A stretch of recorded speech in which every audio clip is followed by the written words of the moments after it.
Tonight, we're going to the other side of history, the side without glory or comfort, or a warm bed. This is the full life of a medieval peasant. From the moment you're born, into straw and smoke, to the day you're buried in the frozen ground, forgotten by history but not by those who live beside you. You'll grow up hungry, work until your bones ache and face frost, famine, fevers, and a church that never stops watching. But along the way, there's also laughter, stubborn hope, and small moments of peace. If this kind of quiet history helps you rest, feel free to like the video and subscribe, but only if it actually brings you comfort, and let me know in the comments where you're listening from and what time it is right now. It's oddly soothing to see who's out there falling asleep to the same story. So dim the lights, turn on a fan for that soft background hum. Settle in and let's begin at the very start of a peasant's life. They tell me I came into this world on a cold morning in late November, though calendars didn't mean much in the village unless it was planting season or a saint's feast. My mother gave birth to him on a pile of straw near the hearth, while my eldest sister threw more dung onto the fire and my father muttered something about it being another mouth. It was my third sister that cut the cord with a knife we usually used for cheese, and then they wrapped me in rags that had once belonged to a cousin who died, young like most cousins did. It wasn't a dramatic affair, just another baby in a hut, already echoing with the coughs and snuffles of too many children in too little space. You don't get a name right away. That was superstition mostly. A good portion of us never made it past the first few weeks, so it was bad luck to grow. Attached too soon. Half the village had buried a baby at some point, and the churchyard was dotted with tiny unmarked graves, soft earth for short lives. So they waited a while, watched me closely, and only after I had survived my first bout of fever was I baptized by Father Oswin in a cold font that smelled faintly of mildew and sheep's wool. I don't remember it, obviously, but I do remember him years later, crooked nose-holy breath, and a stare that could curdle milk. They called me Thomas Afterin, uncle who'd been kicked by a mule and died half an hour later. Names came from saints or corpses, sometimes both. My first bed was a wooden cradle stuffed with hay and lined with old cloths. It sat by the fire if we had one going or near. The halves, ashes if we didn't. Our house, if you can call it that, was made of timber and WLE and daub with a thatched roof that leaked every time it rained harder than a drizzle, which in England was most days. The floor was earth, real earth. It got swept occasionally, mostly with a bundled switch of twigs, and only when we'd stepped in something that shouldn't have been in the house to begin, with chickens wandered in and out like they owned the place. And there was a pig who liked to sleep near my cradle for warmth. She smelled better than most of my siblings. We had no chimney, just a hole in the roof, and a hope that the smoke would go up instead of sideways. It didn't. Everything clothes. Hareskin wire of smoke, the kind of scent that burrows into your bones, and never quite leaves. As a babe, I was lucky to have milk. Some weren't wet nurses were a luxury, and most mothers fed their own if they had enough to give. My mother did her best, despite the 5 other squalling mouths and the winter ration of pottage that barely warmed a spoon. Weaning meant mashed peas, softened barley, and the occasional bit of bread soaked in broth. Teeth came early. Illness came earlier. I had 4 siblings older than me, 2 younger, and 1 I never met. He died in the night sometime, around Candlemas, wrapped in a blanket and still warm when they found him. We didn't speak of it. We didn't need to. Everyone understood. By the time I could walk, I had chores. You don't get a childhood in the way modern folk imagine it. No toys, no school. No idle hours spent wandering about your feelings. My early years were spent chasing chickens, fetching water from the stream, which may or may not have had a dead squirrel floating in it and being smacked with a wooden spoon if I got. Underfoot we shared everything: beds, shoes, illnesses. My sister and I wore the same tunic in alternating weeks. It never quite dried between uses. Lice were normal fleas, expected worms. Only worth mentioning if they made you cough one up. As I got older, perhaps 6 or 7, my responsibilities grew. That's about the age when you're considered halfway useful. I'd help muck out stalls, scare off crows, and carry baskets of turnips, so heavy I could barely see over them. Okay, my hands grew calloused before I ever held a quill. Not that I ever did. Some children in towns or in the manors were apprenticed or sent to monasteries. Not me. My fate was Thefields, just like my father and his father before him back, when England was mostly forest and people still thought Vikings might show up on a Tuesday. There was a rhythm to peasant life. Seasons dictated everything. In the spring you sowed. In the summer you tended. In the autumn you harvested. In the winter you tried not to die simple. But even as a child, you noticed things. The way the village held its breath during childbirth. The way people crossed themselves twice when smoke rose too thin from a neighbor's chimney. The way old men looked at the horizon like they expected something bad to walk over it. And often something did. We played, of course children always do, games with sticks and stones, foot races, mock battles with straw swords. We laughed, scraped our knees, and fought like dogs over the last apple on the tree. But even then there was work waiting. Always work. Sometimes when Father Oswin wasn't looking, we'd sneak into the chapel just to feel the cool stone under our hands and see the candles lit. It felt otherworldly, a place where mud didn't stick, and whispers echoed like prayers. I didn't understand Latin, but I understood silence, and how rare it was. There was a boy named Will, who lived 2 houses down. He'd lost 3 brothers to fever, and used to say that if you saw 3 crows in the field before breakfast, someone would die before sundown. We all believed him. Superstition wasn't a pastime. It was a survival mechanism. Saints protected our animals. Relics cured our boils and dreams, were warnings, especially the ones with fire in them. My education was oral stories, prayers. Curses, I learned what crops to plant, when how to spot a snake in tall grass, and that stepping on the church threshold with your left foot meant a week of bad luck. These were the lessons that mattered. Latin could wait. But even amid the muck and hardship there were moments, bright ones, when the barley grew high and the wind smelled like sun, when someone brewed strong ale and laughter carried through the village like music, when the whole community gathered for a feast, no matter how small, and someone pulled out a fiddle or told a story so good even the pigs stopped snorting to listen. That was childhood, a mixture of hardship, hunger, noise, and fleeting joys. We were never clean, rarely full, and often cold, but we were alive. And in those years, that alone felt like a kind of victory.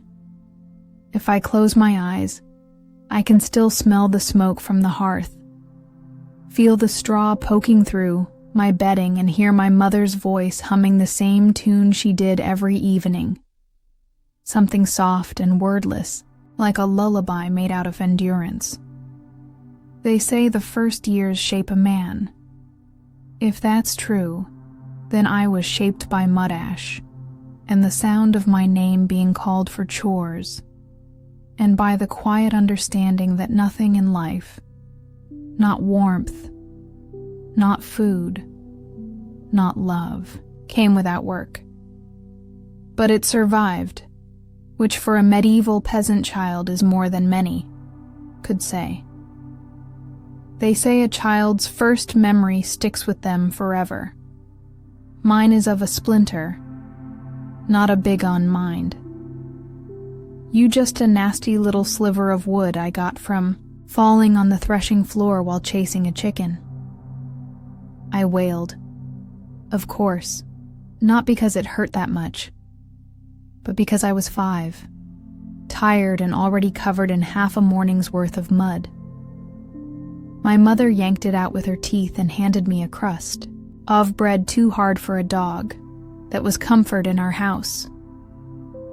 Removal of wood followed by carbohydrates. In medieval England, childhood was less a protected phase and more a short, muddy ramp up to full exhaustion. You weren't coddled, you were taught not, through books or lessons, but by watching copying and occasionally getting swatted with a ladli. If you did something particularly dim, I don't remember a time without work. By the time I could form sentences, I could carry water. A small bucket sloshing down my legs. By 5 I was feeding chickens, by 6 shoeing crows off the barley. By 7 I was sent with the other boys to learn the fine art of not standing where the oxen are trying to walk. We called it learning.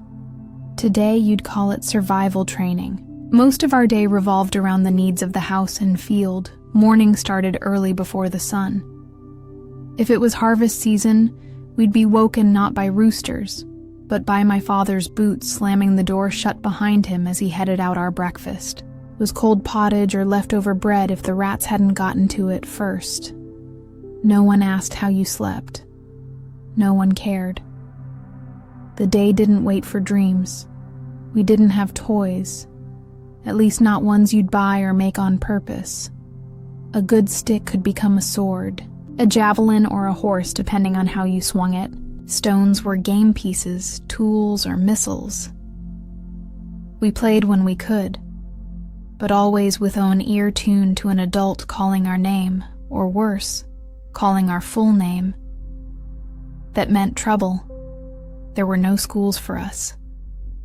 Education, if you were lucky enough to stumble into it, came from a priest who had time between funerals or a village elder who'd tell you which mushrooms wouldn't kill you. The most I ever learned to write was the first letter of my name scratched into the dirt with a twig. And even that was seen as a bit fancy. What I did learn, and quickly, was everything needed to stay alive and mostly out of trouble.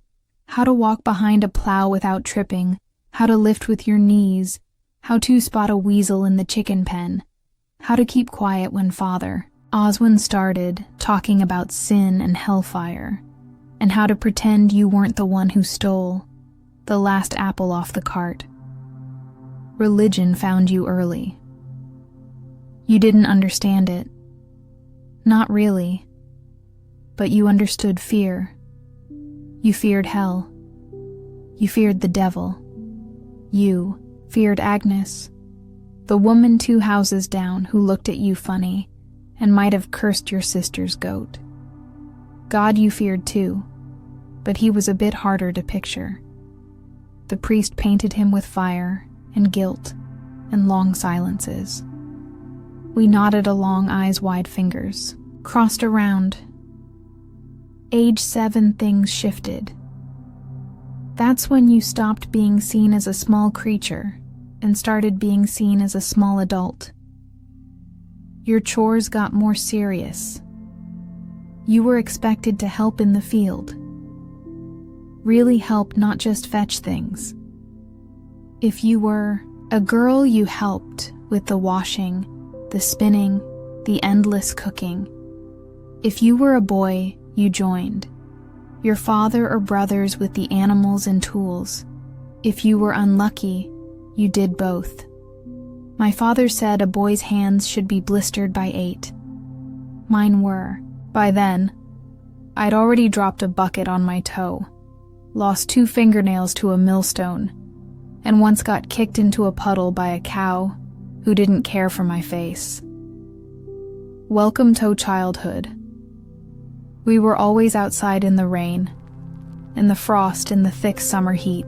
No such thing as too cold or too hot when the barley needed tending or the sheep had gone wandering into someone else's pasture.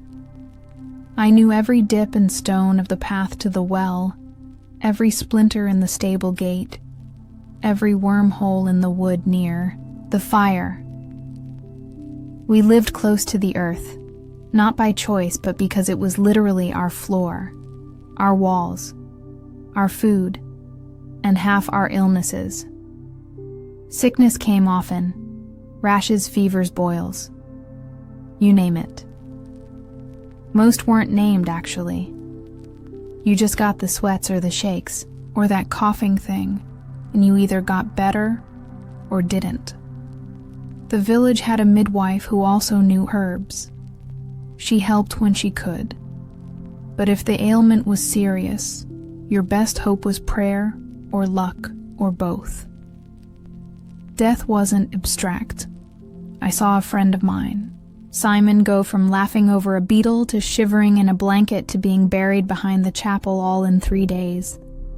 No one explained why, they just said God took him and we moved on. Because you had to. Still, there was fun in strange places. We played in the stream. We pelted each other with snow and straw. We raced barefoot through the fields, yelping when we stepped on thorns or startled a frog. We stole turnips, then ran from the tanner who claimed they were his. We'd huddle around the fire at night and listen to stories from the old men, tales of beasts, saints, and wars we didn't understand but loved hearing anyway.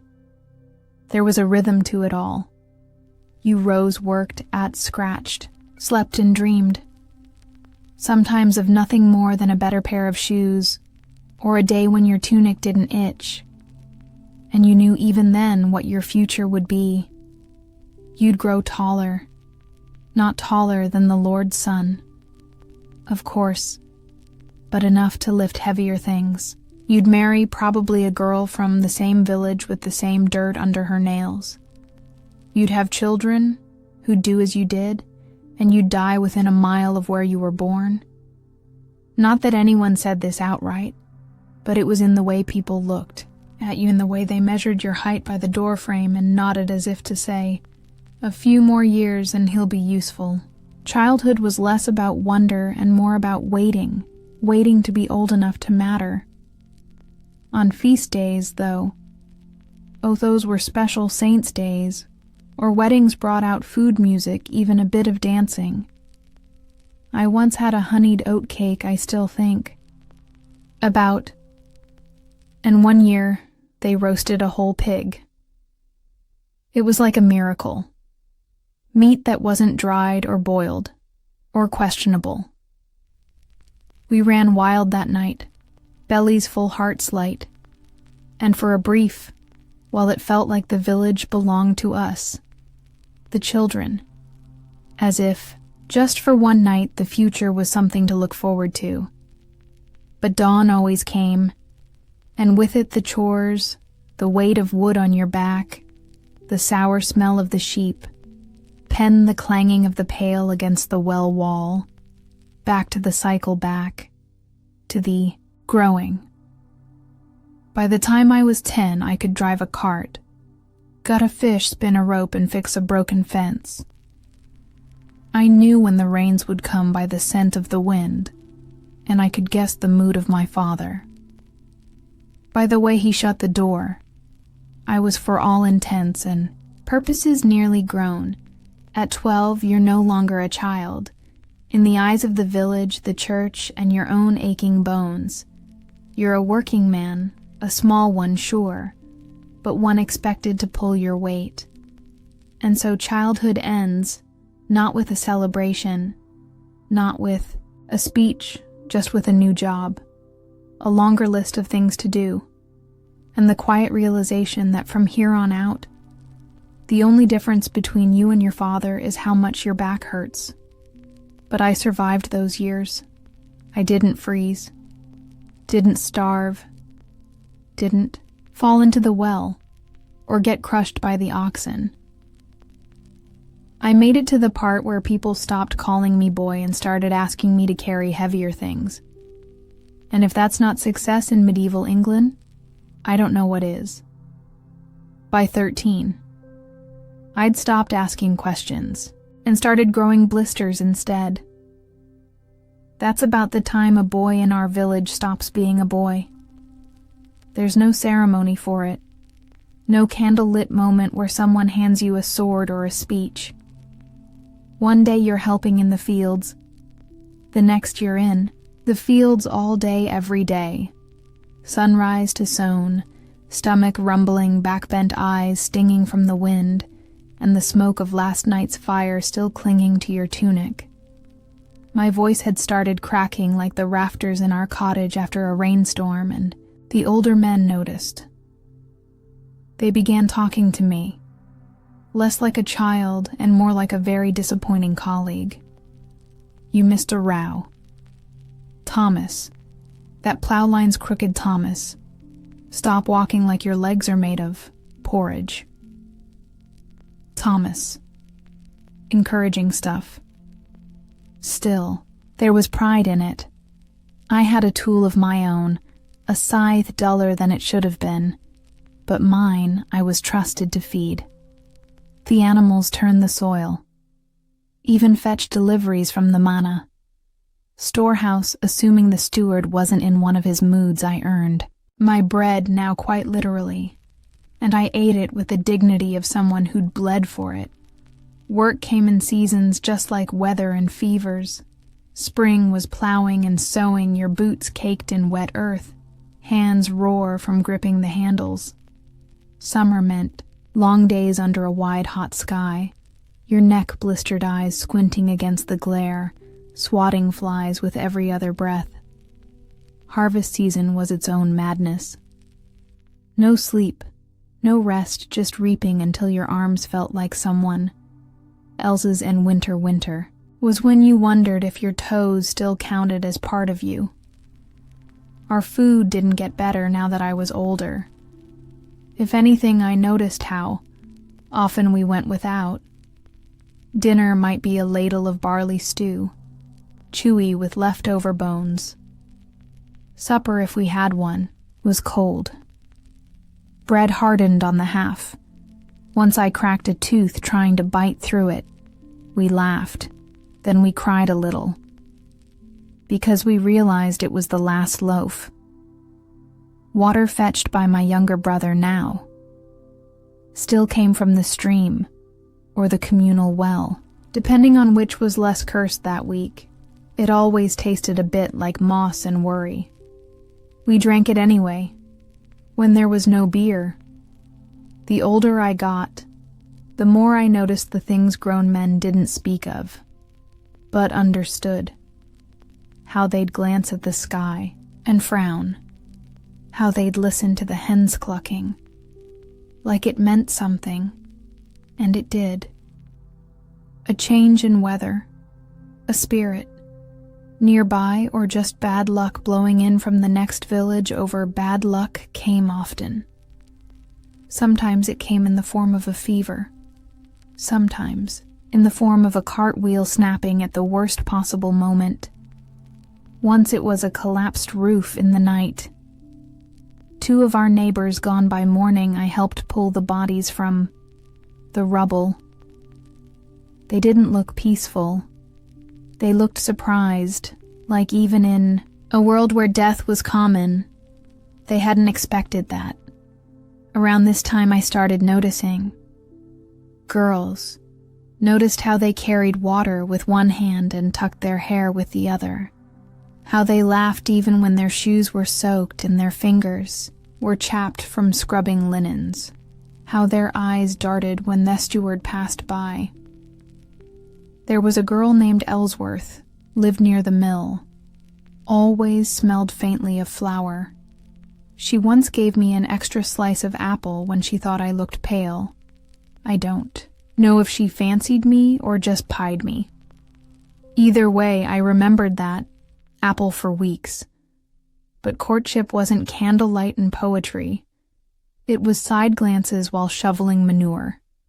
Maybe a shared song during harvest. If you were lucky, you'd sit beside her at a feast. And if things went well, you'd ask her father or the village reeve for permission to wed. Love was optional, land was essential. I wasn't ready for marriage yet. I didn't even own a second tunic. But I was expected to contribute not just to my family, but to the manor. Every able-bodied peasant owed labor to the Lord. It wasn't up for debate. That meant working the domain, the Lord's personal land, a few days a week. Unpaid, you showed up, did your time, and tried not to collapse until after you'd finished stacking his hay. I remember one summer hauling stones for a new wall around the manor's herb garden. My back ached for a week. I don't even like herbs. I'd also learned by now how to keep quiet around authority. You didn't question the reeve. You didn't question the steward. And you certainly didn't question the Lord, even if you thought his velvet hat made him look like a goose in disguise. Religion played a larger role. Now I was old enough to understand the sermons or pretend to. We knelt during Mass, mumbled along with the Latin we didn't understand, crossed ourselves and hoped it would be enough. I confessed to sins I wasn't sure counted. Coveting bread, speaking ill of the hayfork, once kicking a chicken because it startled me. Father Oswin said, "You should pray harder." I tried, but sometimes I fell asleep. Mid-prayer, exhausted from work and the cold and the low burning knowledge that nothing was guaranteed. Not food, not health, not tomorrow. The memorial court became familiar too. Once every few weeks villagers would gather, and the Lord Orhis appointed judge would settle disputes, boundary lines, livestock squabbles, accusations of theft. Once a man was fined for taking firewood from the wrong grove. Another was whipped for hunting rabbits that technically belonged to the Lord. I watched. I learned. I kept my head down. Sometimes I dreamed of leaving the village, of running off to a town, finding work as a tanner or miller or even a guard. But those were stories you told yourself when the rain kept you awake, or when you were ankle deep in manure and wondering if this was all life had to offer. But then I'd look around and see my brothers, my mother by the half, my father's snoring in the corner and the pig asleep in her usual spot. And I'd remember this was life. And it wasn't all bad. We had music sometimes, a fiddle, a pipe, a voice raised in song during a rare evening when the work was done early and the ale hadn't run dry. We had stories passed down by candlelight. We had the steady rhythm of the seasons, the first shoots of spring, the golden sheave, the deep hush of winter snow. And slowly I found I wasn't the smallest boy anymore. There were others now, younger than me, looking up, watching how I tied the rope or sharpened the blade, asking questions I once asked. I wasn't yet a man, but I was no longer a child. My shoulders had filled out. My hands had stopped bleeding from the scythe, and my back only ached when it rained. One morning my father handed me a set of tools without a word. Just nodded. That was it. My confirmation, my promotion. my induction into the long line of peasants who'd done the same work, in the same fields under the same sun for generations. And I took them. Because that's what you did. You carried on. Thomas had seen enough of courtship before he ever experienced it, himself not the kind with flowers and whispered promises. Those were for stories told by traveling minstrels, not for boys, who spent their mornings knee-deep in pig muck and their evenings scraping dried oats off the cooking pot. Courtship in our village, and by our, I mean the 30 or so souls who shared the same patch of frostbitten soil, was a matter of timing bodies and barley. You didn't fall in love, you grew into usefulness. By the time I reached 15, I was tall enough to reach the thatch and thin enough to be useful without needing much food. That made me marriageable. Not because I had anything to offer romantically. I didn't even have my own pair of boots yet, but because I could haul water, swing a scythe, and had enough teeth to chew through a turnip without making too much noise that was about as dreamy as a man could get. My parents started talking about Ellen. The same year I stopped sleeping in the corner of the main room and started sleeping in the loft. She was a year younger, known for her spinning, and had wide shoulders from churning butter since she could stand. We'd said maybe 6 words to each other. In our lives, 5 of which were, "Move, I need the ladle," but our families both needed what the other could provide. Hands grain, and a quiet partnership that wouldn't cause trouble. Betrothal wasn't a grand affair. It was more like agreeing on a trade. My father spoke to hers while I stood nearby, pretending to adjust my cloak. They discussed grain yields, shared labor, and the fact that neither of us had any better prospects. Then a handshake, a nod, and it was decided Thomas and Ellen would marry, come spring. Spring came late that year. Mud stayed longer than usual, and 2 oxmen died in the next village over. But when the church bells rang on St. Walpa's feast day, we stood before the priest in our second-best tunics, shivering more from nerves than cold. The whole ceremony took 5 minutes. Latin we couldn't. Understand vows we'd practiced the night before, and a kiss that was more a bump of noses than anything passionate. But we were married. The wedding feast was barley bread, hard cheese, and thin stew, served in cracked bowls. Someone passed around a jug of alla strong enough to make old men weep. A few folks danced until their shoes came off. It wasn't lavish, but it was more food than usual, and nobody went home sober or hungry, which in our part of England counted as a miracle. We moved into the rati, corner of my family's cottage, separated by a curtain made from an old flour sack. Privacy was a suggestion. Our first bed was straw and sackcloth over a frame of uneven planks. I say bed, more like a place where our bones rested between workdays. Still, it was ours. That meant something. Marriage wasn't a change so much as an expansion. You kept working only now. You had someone to share the blisters with. Ellen and I quickly fell into rhythm. I rose first to fetch water. She tended the morning porridge. I patched the fence, she with the wool. Her tasks never ended, neither did mine. But we got good at avoiding each other's tired spells, at picking up slack without asking romantic number, but stable, predictable. That was more useful than poetry Ellen had. Strong opinions, though, she rarely voiced them. But she was smart, sharper than me in most ways. She kept track of stores, remembered debts, and knew when to nod during church. Even if she'd fallen asleep standing up, she could spot a wormy apple from across the field, and once shamed a traveling peddler into giving us proper change, just by staring at him.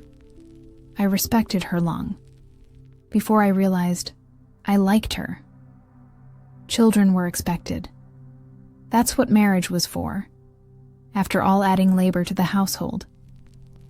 It took A while our first winter was rough cold enough to freeze the wash bucket mid-scrub. Food ran thin. Then in the spring, Ellen fell ill. She recovered slowly, her hands trembling for weeks. We didn't speak about babies that season, but by the next year, she was with child pregnancy, didn't come with cushions and cravings.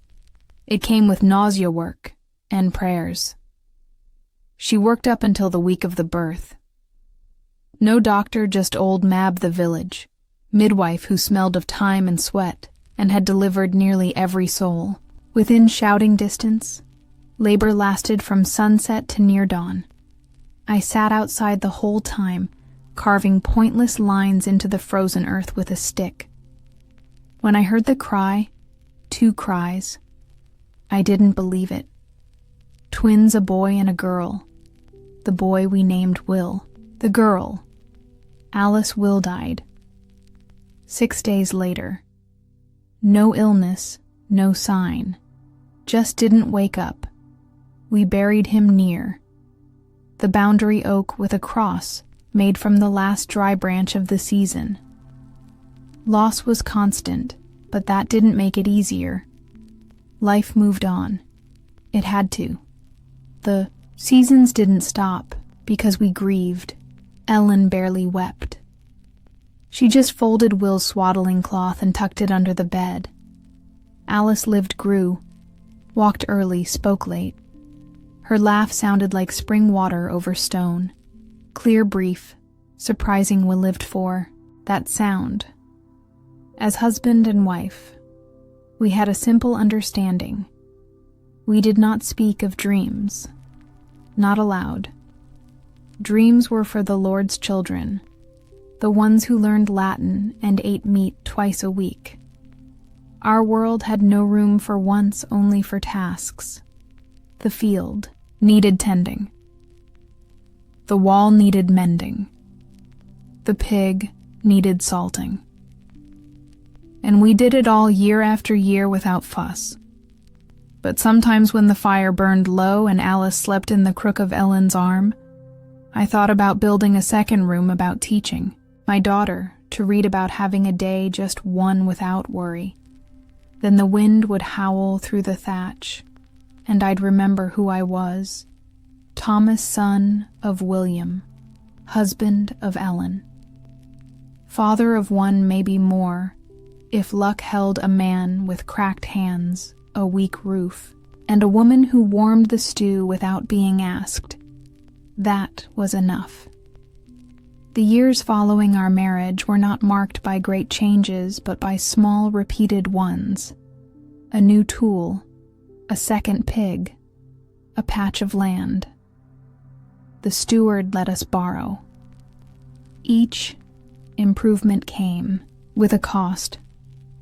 More labor, more obligation, more eyes on us, but they also stitched a new shape to our life. Our roles in the village became clearer too. I was no longer just young Thomas. I became Thomas who fixed the well rop, Thomas who loaned barley, Seed Thomas, whose daughter didn't die last winter. These small noticings shared over ale or during idle talk near the bakehouse mattered more than I admitted. Respect in a village doesn't come from speeches. It comes from surviving while being useful. Ellen, for her part, was respected by women and feared slightly by men, not because she was harsh, but because she remembered everything. She became a sort of informal registrar of marriages, debts, and feuds. No one could recall whose turn it was to borrow the cart. Ask Ellen couldn't remember if Martyr's son was born before the plague, or after. Ellen would know. By our 5th year, we had another child, a son this time, named Hugh, after my grandfather. Ellen delivered him with old Mab again. Though the midwife's hand was slower now, her eyes more sunken, I paid her with eggs and a new bundle of rushes for her floor. Hugh was hearty, loud, and always hungry. That last trait never changed. Marriage changed me in ways I hadn't expected. It made me think ahead. Not far, never more than the next harvest, but farther than I used to. I began to notice roofs that might leak, come autumn boots that wouldn't last the winter. I bartered more carefully saved bits of tallow kept kindling dry even when I was too tired to care. These weren't grand ambitions. They were survival skills sharpened by the weight of others relying on you. Historically, peasants like me weren't expected to have inner lives. But the truth is, we did. We just didn't have time to dwell on them. The rhythm of life as a full-grown peasant is less a schedule and more a relentless loop. There's no concept of adulthood as we'd understand it today. Just a gradual thickening of calluses and responsibility. One morning, you wake up and realize that no one tells you what to do anymore, because they assume you're already doing it. That's how you know you've made it. The year is not measured by holidays or birthdays. It's carved into your body by the seasons. Spring stretches your back with plowing. Summer cracks your hands with reaping. Autumn stains your knees with muck from gathering. And winter, that's when your bones remind you of every bad harvest and every splintered fence you ever repaired. There's always something to do and rarely anything to show for it. You dig sow, mend, fetch, chop, patch, and then start over. The tools are basic: a wooden plow, a rusting sickle, a hoe that's more patched than iron. And when they break, which they do frequently, you either fix them with what little you have or borrow from someone who will expect repayment in kind or worse in favors. My work, like most men's in our village, is dictated by the land and the Lord. I hold a few strips of earth in the open fields. Not mine technically, but mine totened. In exchange, I owe the steward labor days, a few dozen in theory, closer to 100 in practice. These are spent repairing roads, harvesting the Lord's grain before my own, and helping construct things I'll never use. Last year it was a granary. Year before a new gatehouse this year. Rumor says we're building a dovecote for birds. We're not allowed to eat. On top of that, there's the tithe. 1/10 of everything I grow, raise, or make goes to the church. In theory, it's for God. In practice, it means that if I produce 10 bundles of barley, only 9 come home. If no one else recalculates the share, first the priest says, "This keeps us humble." I say, "It keeps him well fed." The rest of my day is spent treeing not to fall behind. If a fence breaks, I fix it.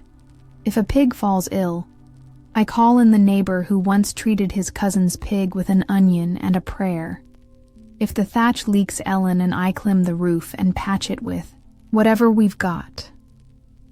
Straw moss. On one occasion, the hide of a goat that had outlived its usefulness. It didn't help the smell. Our food depends on our labor and luck. A good season means full bowls. A bad one means thin broth and tighter belts. Most meals are pottage again. Grains, weeds, the occasional onion meat is rare. Eggs are seasonal, and milk depends on whether the cow feels like cooperating that week. Ellen makes the best out of it, but even she can't turn turnips into miracles. Bart keeps use afloat. A few spare eggs might buy a length of thread. A day helping thresh someone else's field might get me an extra portion of smoked fish. There's a quiet economy in every favor. Everyone owes someone something, and everyone remembers.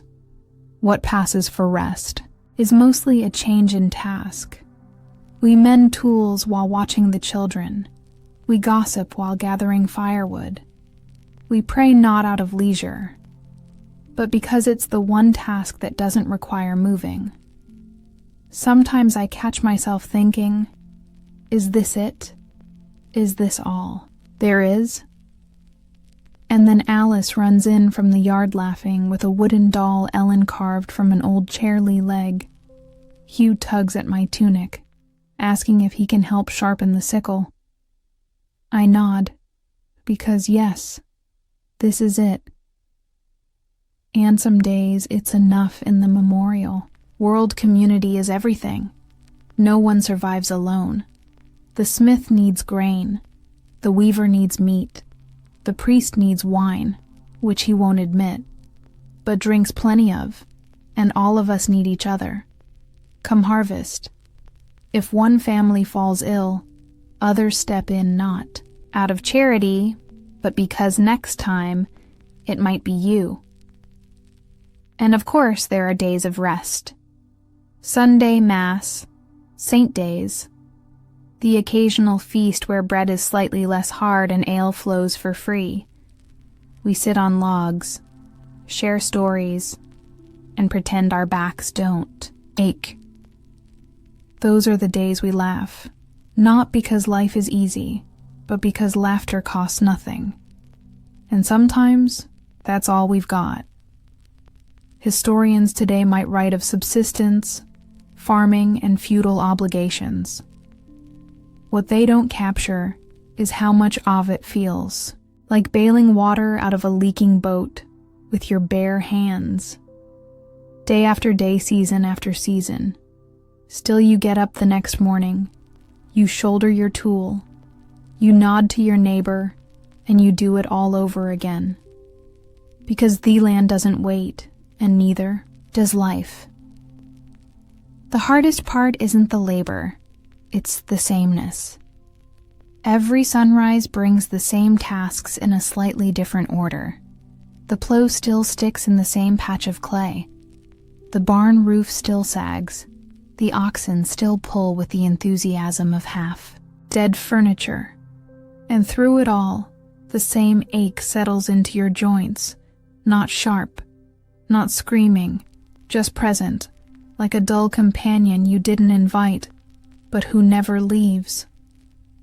There's a strange kind of pride in knowing your place in this order. I know when the frost will come by, how the wind smells at dawn. I know how deep to plant barley, just by running my fingers through the dirt. It isn't education, not like the monk's have, but it's knowledge, hard one felt in the bones. Our fields follow the open field system just like every village from here to York. There are no fences, just long narrow strips shared among dozens of families. Each family gets a few strips scattered across the 3 great fields, so no one hogs the best land fair in theory. But try dragging a plow from one strip to the next when they're half a mile apart. It's not efficient. It's exercised by divine design. Once a year the reeve, that's the Lord's man, walks the field with his tally sticks and lists who owes what. If your yield is good, you owe grain. If it's bad, you still owe grain. The math is more spiritual than logical, and if you argue you'd best enjoy digging ditches, you'll be assigned plenty. Taxes and tithes aren't the only thing pulling at your grain sack. Come autumn, the traveling merchants show up with cloth salt and promises. They trade high and buy low. I've sold 5 chickens for a spool of thread before a bad deal, but the kids needed clothes and chickens ere replaceable children less. So the village has no market square, no place to rest except the church steps or the dirt path itself. But it's a village all the same. We have elders who remember the fire of '89 when half the homes burned. We have newlyweds trying to carve a plot out of nettles.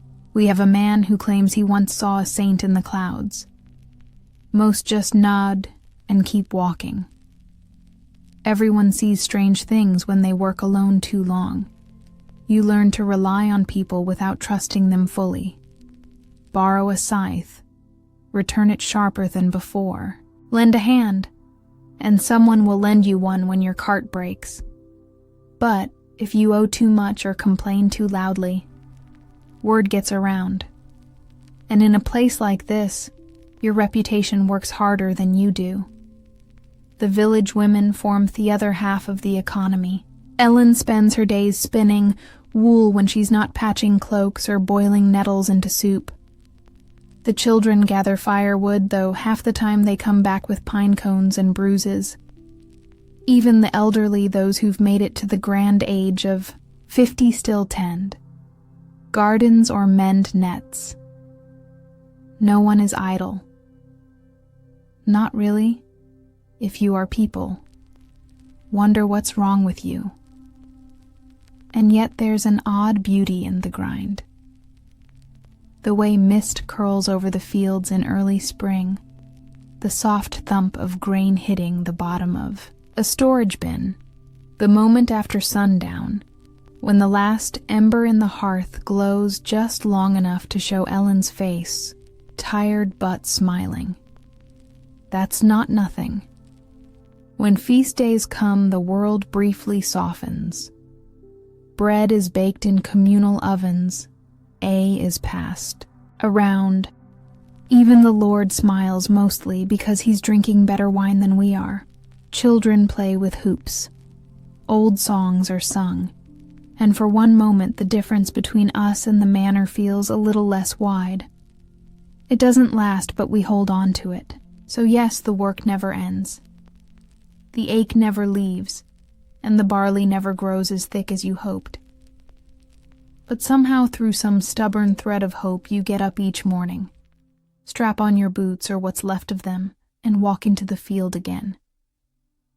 Because this is your life, and it's worth living, if only because it's yours. You don't plan for children here.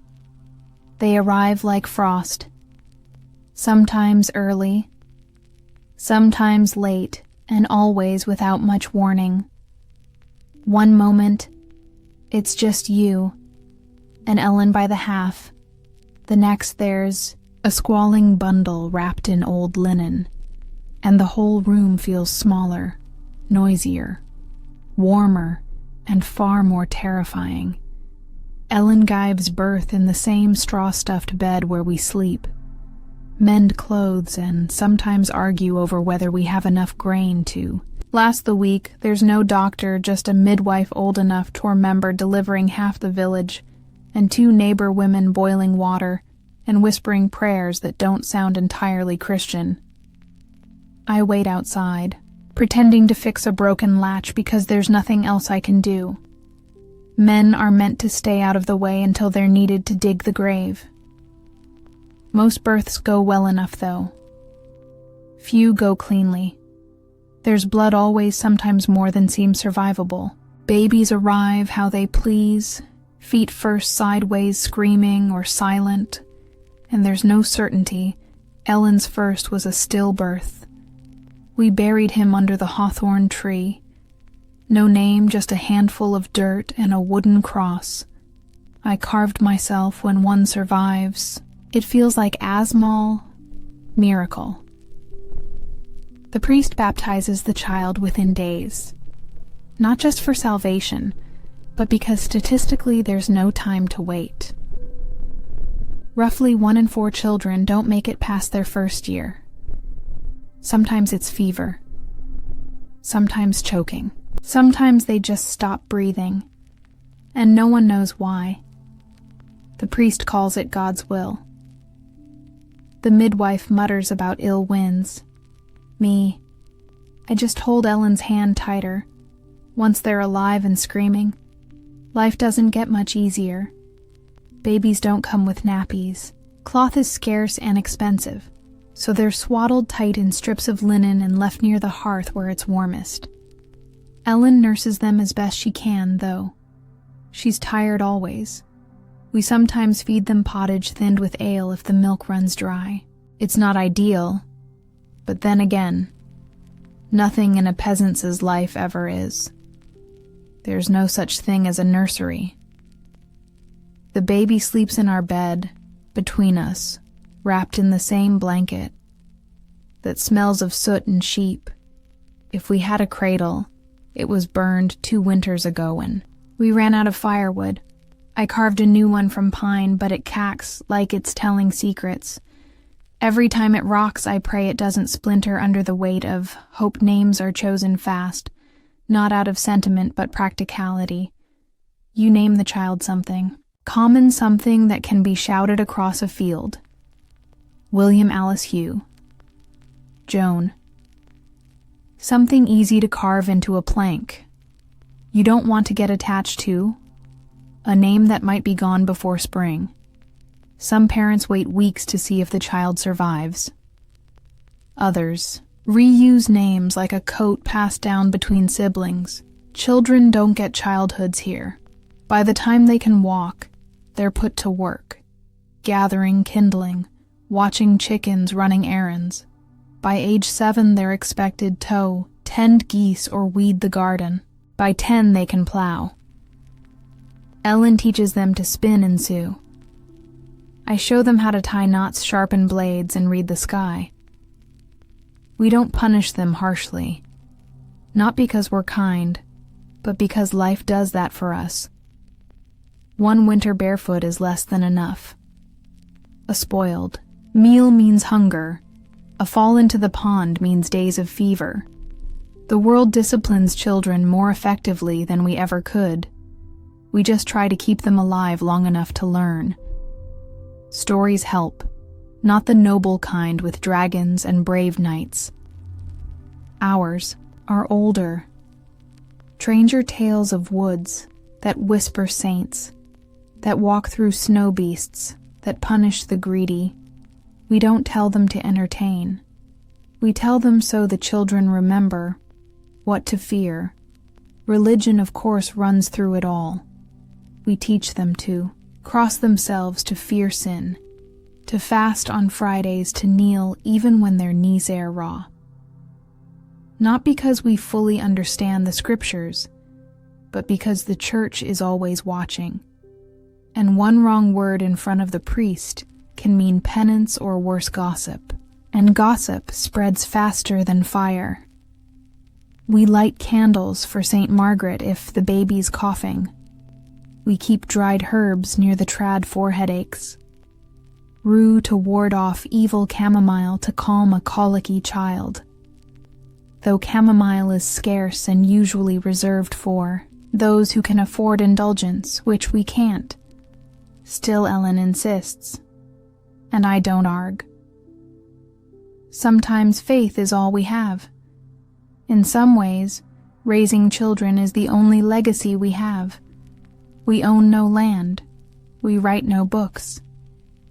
When we die, it's up to them to remember our names, so we pass on what little we know. How to dig a furrow straight, how to soothe a burn, how to spot the good kind of mold growing on bread. These lessons, small as they are, might outlast us. Still, every cough in the night feels like a threat. Every fever is a challenge. There's no medicine to speak of, just boiled herbs and whispered prayers. If the child survives, you give thanks. If not, you dig another grave and try again. There's no real privacy, not in a hut where everyone shares the same air and breathes the same smoke. When one child wakes coughing, everyone does. When one child cries with hunger, the sound sits in your ears for hours. Ellen sings lullabies in low whispers. Old ones, her mother taught her most of them about saints and spirits and stolen bread. We hang rowan branches above the tour, not just for decoration, but to keep sickness out. At least that's what the midwife says. I don't believe in such things, but I don't take them down either. You stop gambling with luck when you've buried 2 sons before their first birthday, Feast days give them something to look forward to. The village might roast a pig. The priest tells tales of miracles. The children run barefoot through the frost and come back red-faced and laughing. On St. Martin's Day, they get little bits of sweetened dough. It's not much, but they remember. Even in the dead of winter, children play with bones, with sticks, with scraps. They make dolls from bundled straw swords from firewood. I once saw my eldest son march through the snow, wearing a broken pot as a helmet commanding an army of chickens. There was no audience, no applause, just play. That's how they survive, I think. They don't know how hard life is. Not yet. And when they grow older, they ask about the world, beyond the woods, beyond the manna. They ask if kings eat bread like us, if priests sleep in beds, if there are places where snow never falls, and soup doesn't taste of roots and regrets. I never lie to them, but I don't always tell the truth either. There are some things a father says just to keep a child's hope alive. The winters are hardest on the little ones. Their fingers stay red and cracked. Their lips go blue at night, even with the fire burning. We wrap them in everything we own. Sometimes we tuck hot stones into cloth and place them near their feet, praying it buys us another hour of sleep. Without shivers, I've watched Ellen scoop our youngest from his blankets, just to hold him tighter.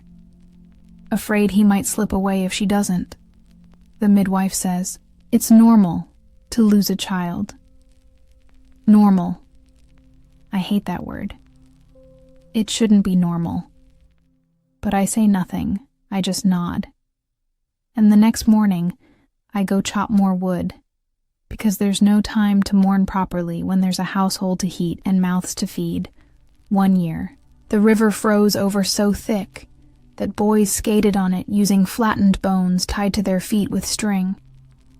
They slipped and fell and bruised themselves half to death. But they laughed so hard you'd think they'd never known suffering. That's the kind of memory I hold on to. Laughter on ice. A moment when winter wasn't just about survival. And yet not every family is a Slucky. Our neighbors lost 3 children to fever in 1 month. The father stopped speaking for a year. The mother never smiled again. She just tended the goats and stared through people like they were ghosts. You learn quickly that grief is a quiet neighbor, always nearby, never loud, always watching. Still, there's pride in raising children who survive even more in seeing them help. Our eldest, now 11, can mend a fence. He checks the snares. He counts the chickens better than I do. I watch him sometimes from the doorway, moving with purposed jaw set like mine. And for a moment, I believe maybe he'll have a better life than I did. But I don't say that out loud. That kind of hope feels fragile, like thin ice. Better to keep it close where the frost can't get it. The pain starts in your knees. That's where it always begins. You tell yourself it's the damp. Then your shoulders ache, your back froze, and your hands curl in on themselves like old roots. You're not even 40, but your body thinks you've lived twice as long. My name's Thomas, and I've worked the field since I was tall enough to hold a rake. Now when I grip a tool, my knuckles crack like firewood. The ache isn't sharp. It's just there, like the cold, or the smoke, or the weight of the thatch on our roof. You get used to it. Sort of illness is part of life. Not the kind that knocks you down once in a while, the kind that settles in and stays. One winter, Ellen coughed so hard I thought she'd bring the rafters down. We boiled onion and ale and made her drink it by the spoonful. A local woman said to rub goose fat on her chest and hang garlic from the ceiling. We did both. She lived, so maybe it worked. Or maybe she just refused to die while the stew still needed seasoning. There's no doctor in the village. Closest thing is old Wren, who's either a healer or a witch, depending on who you ask and whether the fever broke. She knows every herb in the woods, what makes your bowels move, what makes a wound close faster, what might kill a man slowly if he's been unkind to his wife. She says fever few for headaches yarrow, for bleeding nettle for strength I trust her more than the priest. When it comes to sickness, most remedies involve boiling something that smells worse than the illness itself. Then you drink it, sweat through your shirt, and pray. If that fails, they bleed you. A shallow cut on the arm sometimes. Leeches. The idea is to let the sickness out with the blood. Personally, I think it lets the strength out faster. The church has cures too. Holy water relics, and enough prayers to drown a small chapel. Once when our boy came down with a rash, the priest said it was punishment for my sins, gave me a candle and told me to light it every night until the child got better. He recovered in 3 days. The priest claimed a miracle. I think it was the willow bark tea. Ellen forced down his throat.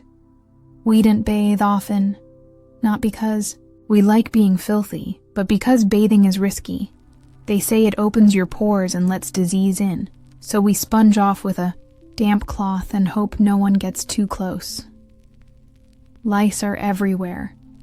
Fleas too. Ellen combs our daughter's hair with a heated blade of wood trying to kill what lives beneath the curls. It works. Mostly wounds fester easily. I once stepped on a nail while fixing the shed roof. The foot swelled like a pig's bladder. Old Wren smeared it with honey and wrapped it in dock leaves. She said, "Honey draws out the bad humors." Maybe it does. The swelling went down eventually. I limped for months, but I kept the foot, which feels like a win when something worse comes. Real sickness, the kind that spreads like fire and smells like death. We panic, lock the doors, burn herbs in the hearth. Some say plague rides on the breath of sinners. Others say it comes from the east in the belly of rats. We don't argue, we just try to stay alive. During one outbreak, we lost 8 in the village. They were buried before the dirt had even thawed. The humors. That's the theory anyway. Blood phlegm, yellow bile, and black bile. Balance them, and you stay healthy, upset them, and you're doomed. I never understood it, but people who do say if your bile's off, you'll get boils. If your blood's too hot, you get nosebleeds. Everything has a reason, just none that help you feel better. Children are hardest to watch suffer. They don't understand why the world hurts. Our youngest once screamed for 2 days straight, swollen with something we couldn't name. Wren gave us a charm made of rowan and Fred. Ellen tied it around, his neck sobbing into the cloth. He lived, but we still keep the charm. The church forbids some cures. Says they're pagan, but when your daughter's lips turn blue, and she won't wake you, don't worry about theology. You boil the roots. You whisper the words. You call on saints and spirits alike. Most of us will die from somethings. Maul a cut that rots, a fever that lingers, a toothache that turns tobsess. I've seen a man scream from a myrrh until he passed out cold. They pulled it with pliers and a prayer. He didn't wake up. No one talks about it. Sometimes I wonder what it's like elsewhere. Do the nobles get sick like us? Do they have herbs? Or do they just close their heavy doors and let the poor die first? I've never seen a noble sneeze. Maybe they have better humors. Despite it all, life goes on. We get up. We cough. We limp. We press cloth to the bleeding and keep moving, because the sheep need herring. The grain needs grinding. The world doesn't stop for your sickness. Not until you do. The older I get, the more I think pain is a kind of background music, always playing never noticed until it stops. My legs seize up during the frost. My wrists frow after chopping wood. No one calls it illness. It's just being alive. In our village, no one talks much about pain. It's not considered polite. If you complain too loudly, someone might assume you're cursed or worse, malingering. So we grunt, we groan, we mutter just the weather, and we keep digging trenches with hands that barely close anymore. Women have it worse. Ellen once worked through a fever so severe, she hallucinated bees crawling under her skin. Still she finished spinning the yarn, baked the bread, fed the chickens. She collapsed only after the last chore was done. Wren called it hard winter sickness. I call it exhaustion dressed in disease. Some villagers believe in charms. Knots of thread hung over doors. Feathers tied with nettle stalks carved bits of wood soaked in salt water. Are they foolish? Maybe. But I've seen people healed after the charms went up. And I've seen people die after the priest said they'd be fine, so who's to say even dreams change when you're ill? I once dreamed I was walking through a warm forest, barefoot with no pain in my hips, just walking. That's it. That was the dream. I woke up and cried because it wasn't real. Ellen didn't ask why, she just held my hand. On feast days we give thanks for what hasn't killed us. Sometimes we even laugh about it, old Harold, who lost a finger to rot and now makes rude gestures with his stump. Or young May, who swears by drinking warm vinegar to cure headaches. Doesn't work. But the face she makes is worth the show. Death never arrives with a trumpet. It's a slow cough, a shadow behind the eyes, a finger that won't stop swelling. You learn the signs. You feel it before it knocks. And still you hope you're wrong.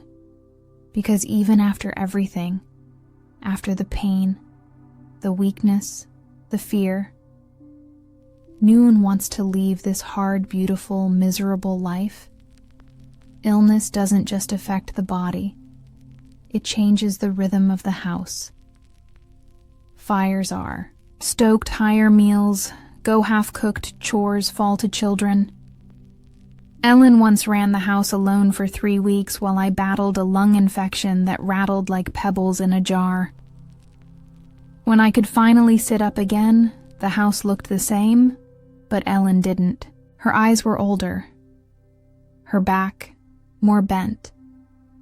When death does come, it's quiet. No fanfare. No sudden screams. Just a stillness in the chest. A cooling of the hands. We wash the body, say a prayer, and bury them before the flies arrive. There's no embalming. No long period.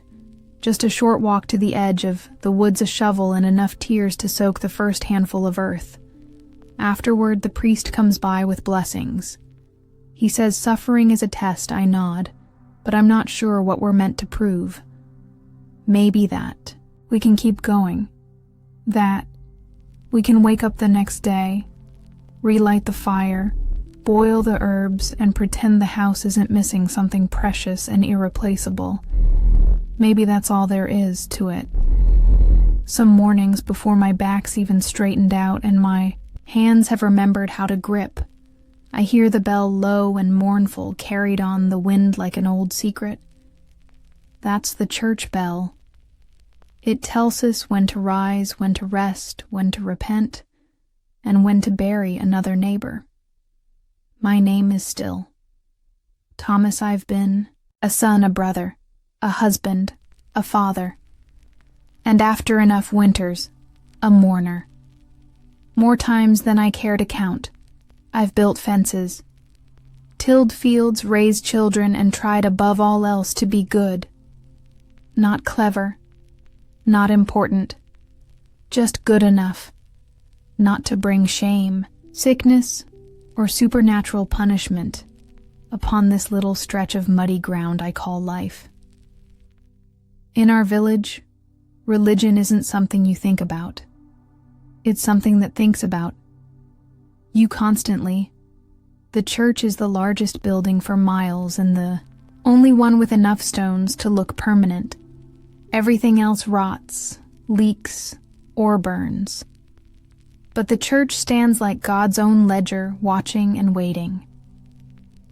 Every Sunday we file into that stone echo chamber to listen to Father Elrich, who delivers sermons like, "Their firewood heavy, splintered, and absolutely necessary."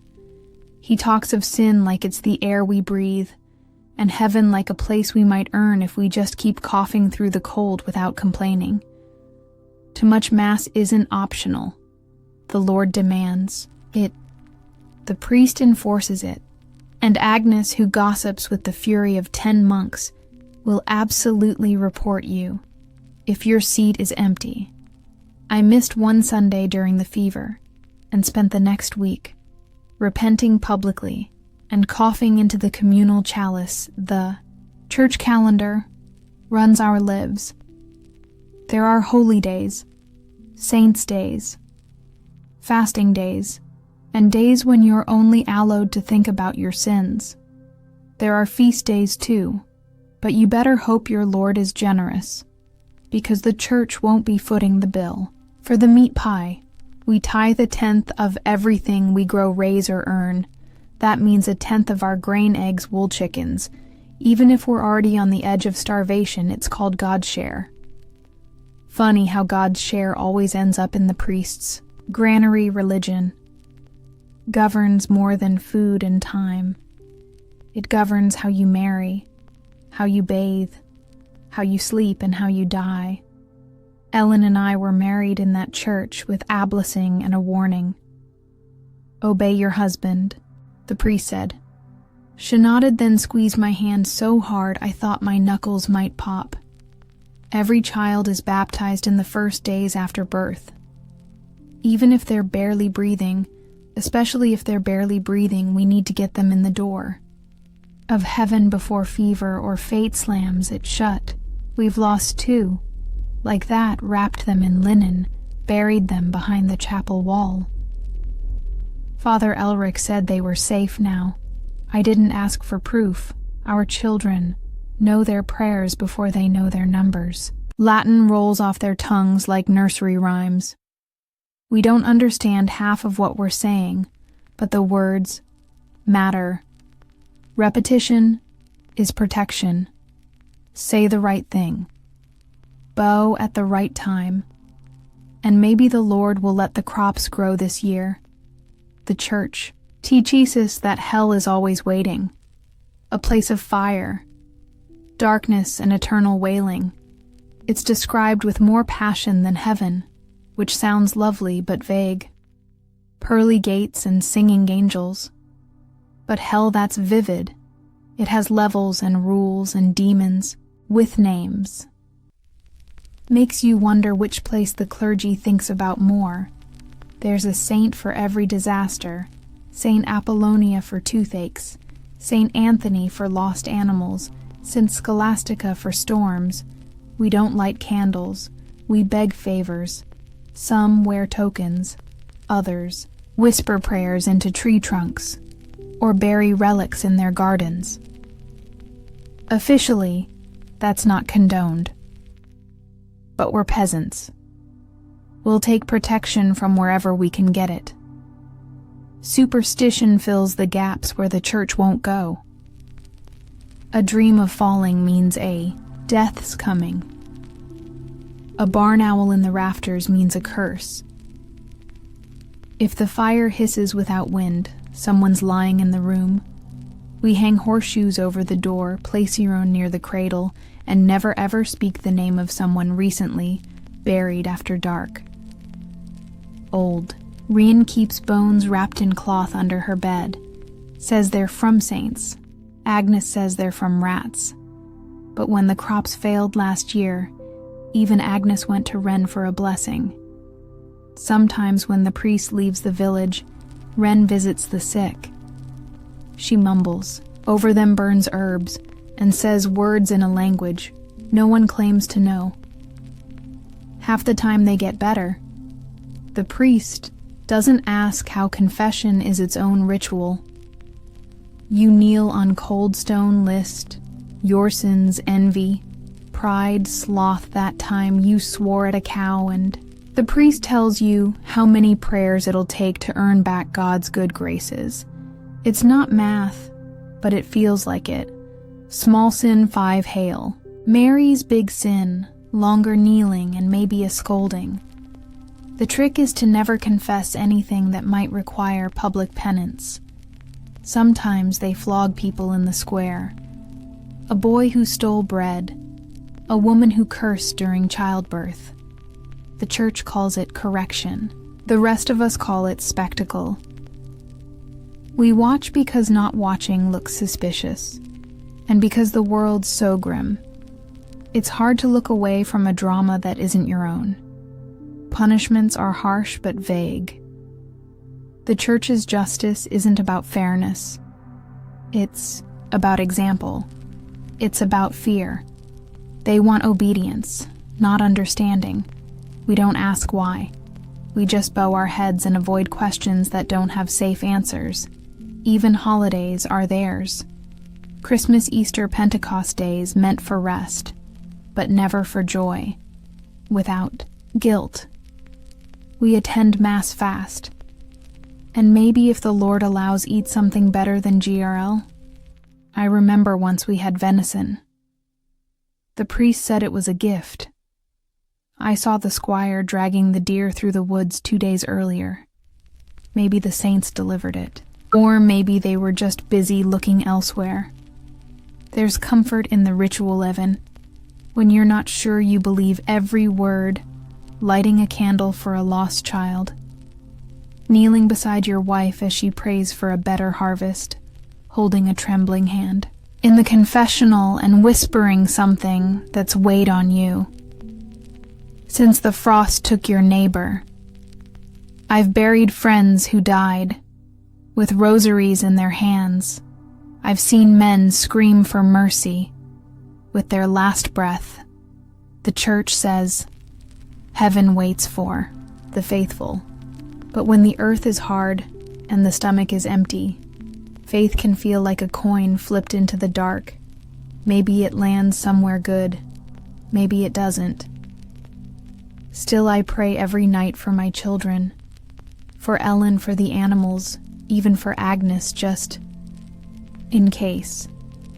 And I try to be good, because in a world where you don't have much, no title, no money, say your goodness is the only thing you get to choose. Sometimes that's enough. Sometimes it has to be. Every family has a story of a miracle, or at least something close enough. My grandmother swore a virgin appeared in the frost on our window one winter.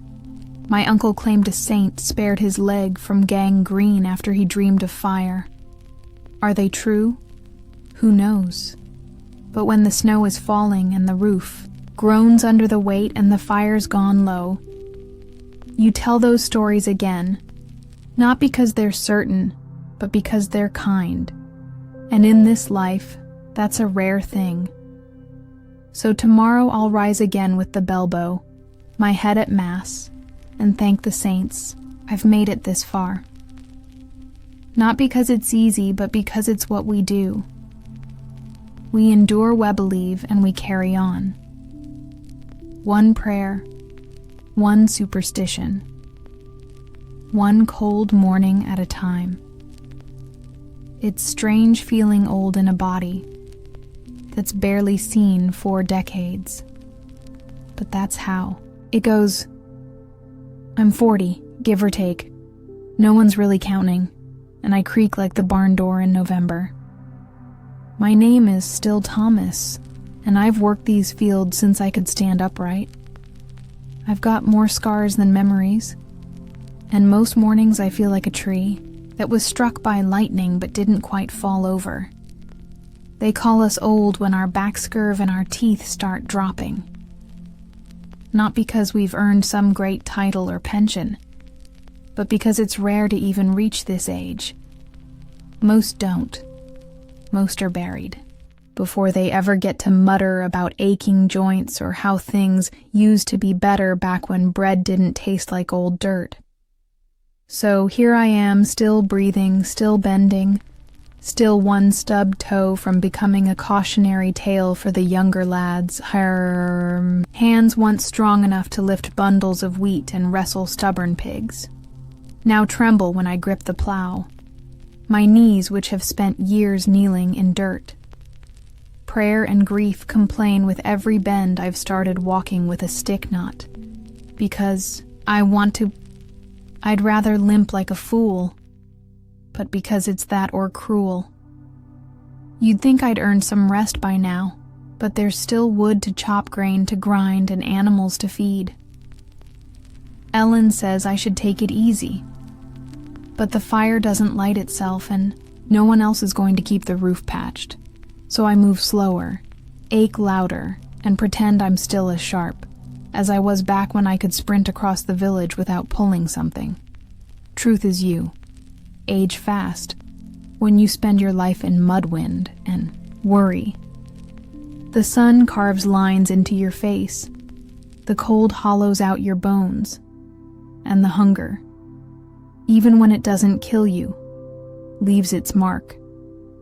It's not just the body. It's the loss I've buried more people than I can name. My father died when I was barely big enough to carry a shovel.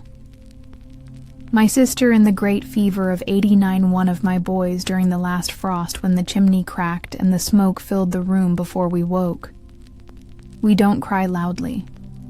That's not how it works. We nod. We dig. We lower them into the earth, and then we go home and scrub the half as if that will bring them back. Some folks turn bitter, others quiet. I've done.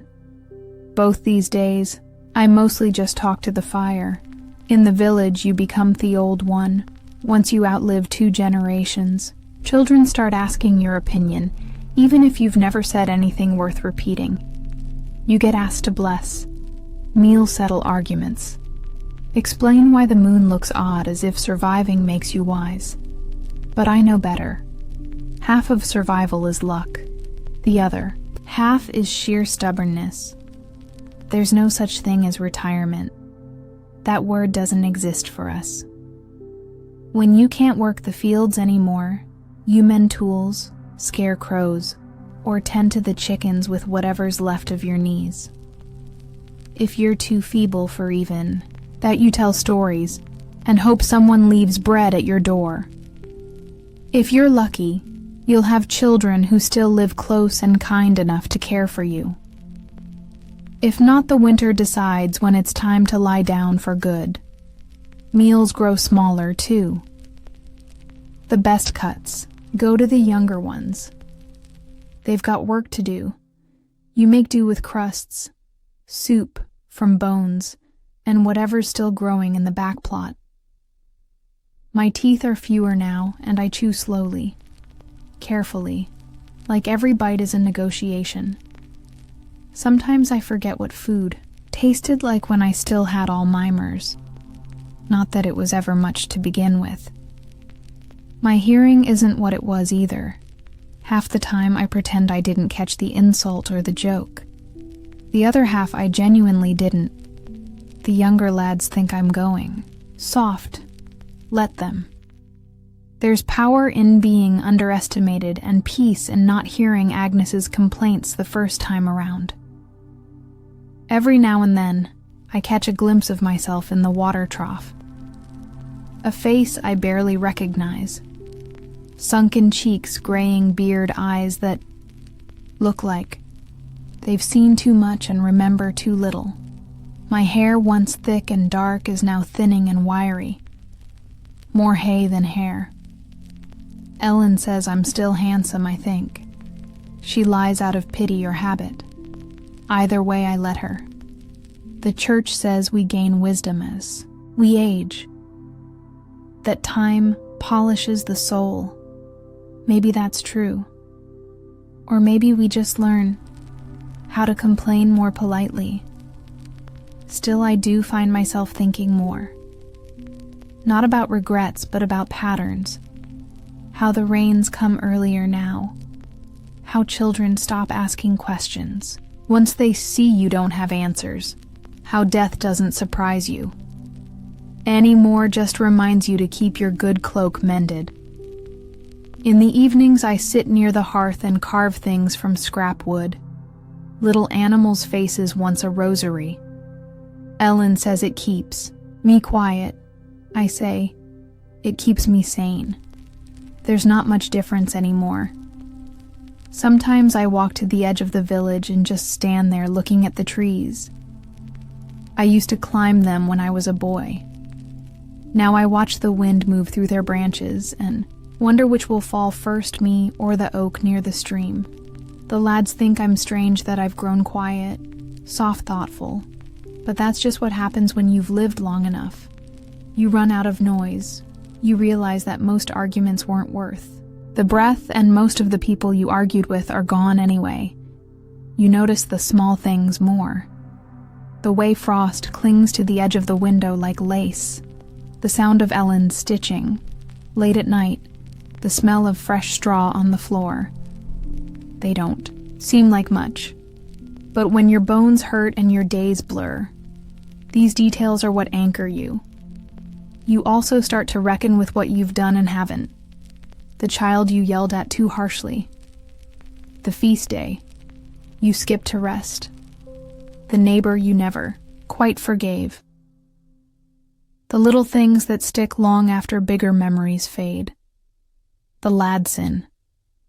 The village say I'm lucky that I've made it this far. But they don't see the toll. It takes how every cough feels like a warning. How every winter could be the last.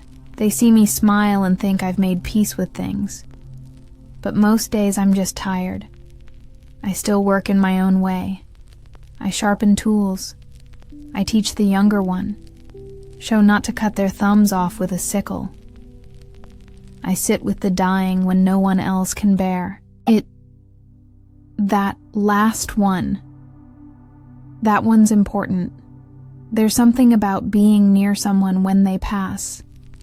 It's not loud or dramatic. It's quiet like a candle going out when no one's watching. And I pray more. Not for myself, but for my children, for Ellen. For the strength to keep rising each day, even when I'd rather not. Faith changes with age.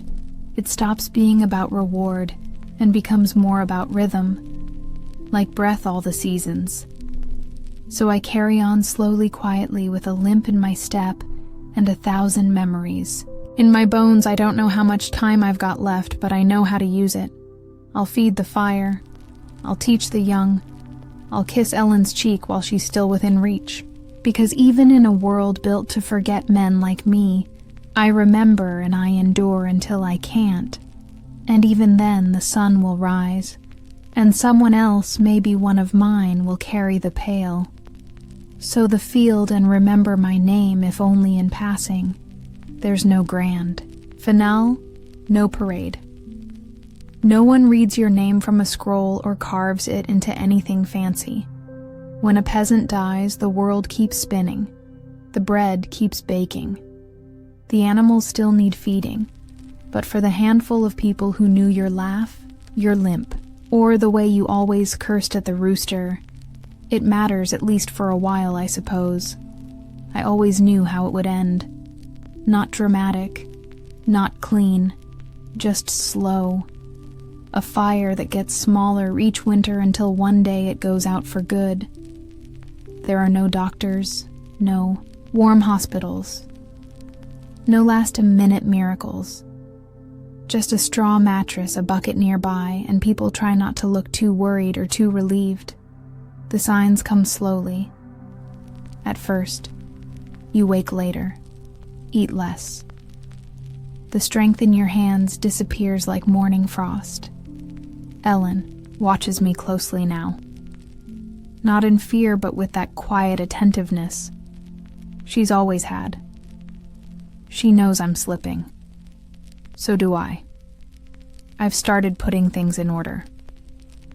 Not because I think death can be scheduled like a village council, but because I'd rather not. Leave a mess I've shown our eldest, where the tools are buried, the ones I kept. Sharp, I've told him which wall leaks when it rains, and where I once stored the dried rosemary Ellen likes to use for soup, though I doubt it still smells of anything now. There's a weight to these days, a slowness. The world feels dimmer at the edges like dusk that never lifts. But I'm not afraid. Truly, I've lived through famine, frost, and funerals.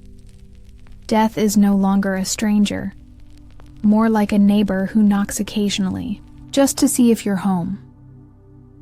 The priest has been by twice this week. He doesn't say it outright, but he carries his little book of rites, now tucked beneath one arm like a secret waiting to be opened. Last time he asked if I had any sins to confess. I said I had a list, but the rooster incident was probably the worst of them. He didn't laugh, but Ellen did. We peasants don't get grand funerals. No choirs, no carved angels. If you're lucky, you get a box. More often it's just a woolen wrap-a-short prayer and a shallow grave somewhere near the chapel wall. The important thing is the blessing. Without it, well, you're risking purgatory. Or worse. I've seen too many buried without rites. A fever takes someone too quick. The priest is off in another parish, and they're laid to rest with nothing but hurried hands and whispered hopes. That won't be me. I hope I've tried to live clean, paid my tithes, honored these saints, even fasted on days when there was food to fast from. I remember the last frost that took a man before his time. Old Gerard, he slipped on the path by the well, broke his leg, and never stood again. We wrapped him in his cloak, the good one with the patches, and laid him beneath the tray. His widow Margery placed his walking stick at his side, said he might need it in the next world. Burials are quiet here. The bell tolls once, maybe twice. Neighbors gather if they can, but work rarely pauses. The cows won't milk themselves. The village doesn't stop because one soul stopped breathing. And yet, there's a kind of grace in the simplicity. No procession. No grand eulogy. Just familiar hands, familiar dirt, and a cross made from two crooked branches. We mark our dead, not with stones, but with stories.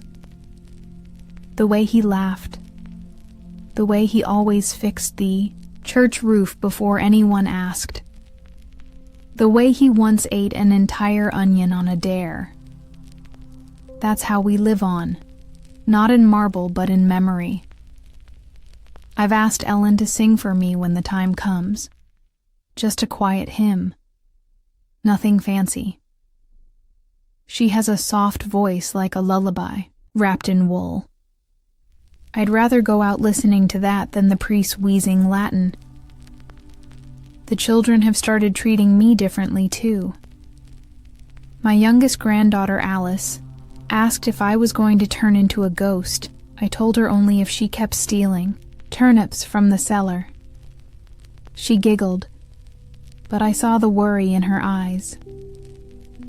They all know there's a tradition in our village passed from mother to daughter. When death comes, you open the windows.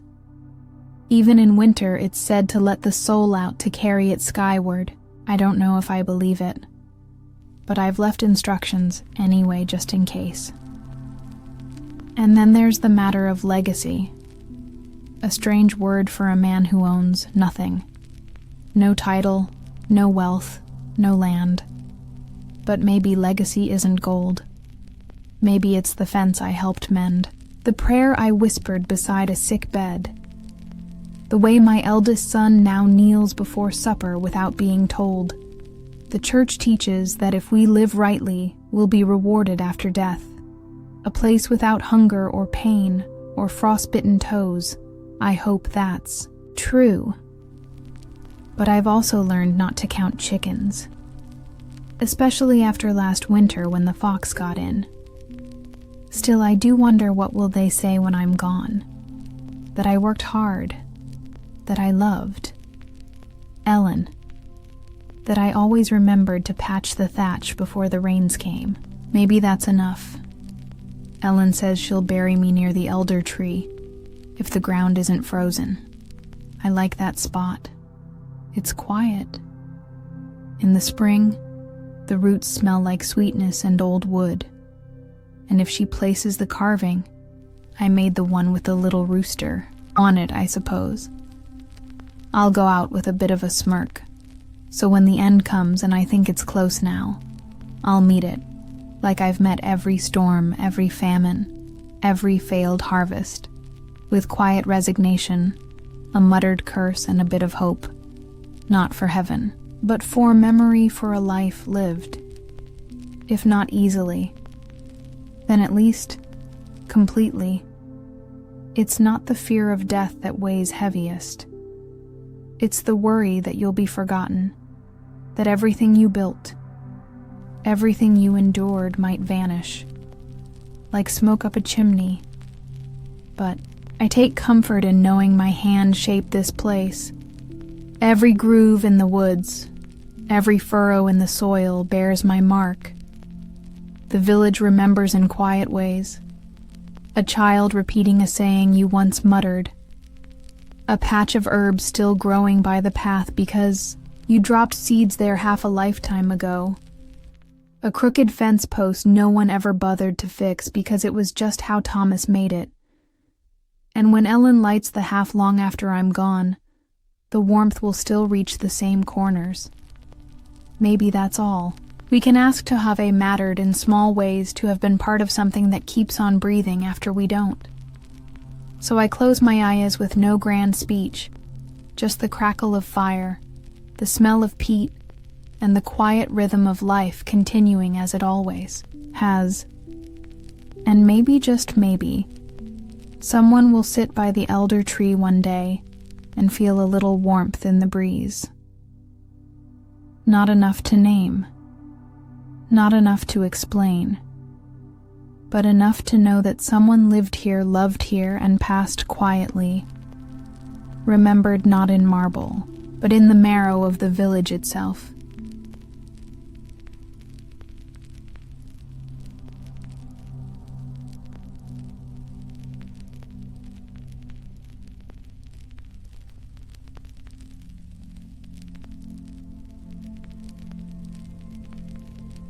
If you were wealthy in the 1600s, you didn't button your own buttons. You had staff for that. Your wardrobe assistant might spend a good 20 minutes securing the buttons on your doublet, breeches, stockings, and sleeves, an act that subtly communicated your elite status. Meanwhile, working-class people had simpler closures, drawstrings, ties, or fewer buttons altogether. Buttons were expensive. Losing one meant either an awkward gap in your outfit or a trip to the button maker, who might charge more than you'd expect for a matching replacement. This is why some tailors began to include extra buttons sewn to the inside of a coat. Not for decoration, just in case. Even today, that tradition survives. Check the inside hem of a modern blazer, and you'll likely find a lonely little button sewn into the lining. A quiet echo of centuries past. Not all buttons were created equal.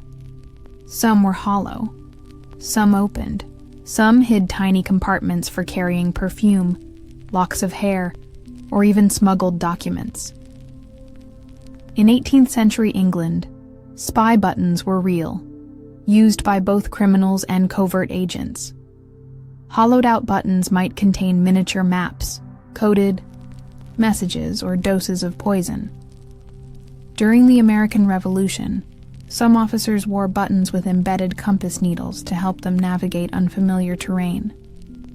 One twist of the top, and the tiny compass inside would align north, assuming you weren't too dizzy from battle to read it. And then there was the mourning button. When someone died, their loved ones might wear garments adorned with black jet or onyx buttons, sometimes etched with initials, dates, or tiny skulls. These were both fashion statements and emotional tokens, a way of keeping the deceased close, quite literally at heart. In the 1700s, sumptuary laws across Europe attempted to control how people dressed, including how many buttons they could wear. Why? Because the aristocracy feared that middle-class merchants and craftsmen were dressing above their station, using fancy clothing and fancy buttons to blur social lines. In France, some city councils outlawed the wearing of velvet and gold-threaded buttons by anyone below noble rank. In England, tailors could be fined for using excessive ornamentation on coats. And in some cases, wearing forbidden buttons could get you publicly shamed or taxed. But as ever, people found ways around the rules. Buttons were made to look plainer on the surface, but glistened with hidden opulence under certain lighting. A matte pewter button might conceal inlaid silver. A modest cloth-covered disc might open to reveal a miniature cameo. Style, like water, found the cracks. By the early 1800s, industrialization was changing everything, including buttons. Where once buttons were hand-carved or cast by artisans, now machines could punch them out in rapid succession. Buttons became more affordable, more uniform, and more widely available. This democratization of fashion meant that suddenly, everyone could afford at least a few buttons on their clothing. This shift also ushered in new materials. Gutta percha, a natural latex from Malaysia. Early plastics like celluloid and eventually Bakelite all made their button debut. Inexpensive yet stylish buttons were now within reach of both the servant and the schoolteacher. That doesn't mean buttons lost their flair, though. In fact, the 19th century saw a button renaissance. Ladies' dresses might be adorned with pearl or velvet buttons. Men's coats featured rows of brass or horn. Children's sailor suits sported mother-of-pearl, practical, durable, and elegant. Buttons were no longer just fasteners. They were the jewelry of everyday life. Why are men's shirts buttoned left over right, while women's are right over left? It's a tiny detail, but one with deep historical roots. One theory points to sword fighting. Most men were right-handed, so overlapping left over right made it easier to reach into their tunic with the right hand. Another theory? That upper class, women had servants to dress them, and it was easier for a right-handed servant to fasten the buttons from the woman's left side. There's no consensus, but the tradition stuck. Even today, this ancient quirk of tailoring persists in modern fashion, long after swords and dressing maids have left the stage. Buttons, as you can see, had a booming life in the centuries between Renaissance art and the steam engine. They were symbols of class, of invention, of personal flair. They adorned portraits, passed through the fingers of spies, and hung on the coattails of revolutionaries. But what happens when a new invention challenges the button's reign? What happens when fashion demands speed, sleekness, and no more holes? By the dawn of the 20th century, buttons had enjoyed an unchallenged reign for nearly a millennium. They had gone from bone pegs on peasant tunics to miniature artworks on royal jackets. They had clasped the cloaks of generals and concealed secrets for smugglers. But history, as always, had plans. And in the early 1900s, a rival quietly emerged. It did not twinkle with inlaid pearls or swivel open to reveal a compass. It did not click daintily into place. It zipped, and buttons, for the first time in centuries, had to consider retirement. The zipper, or something like it, first appeared in 1851 as a fastening for garments, patented by Elias Howe. Yes, the same Elias Howe who invented the sewing machine. But Howe didn't pursue his zipper much further.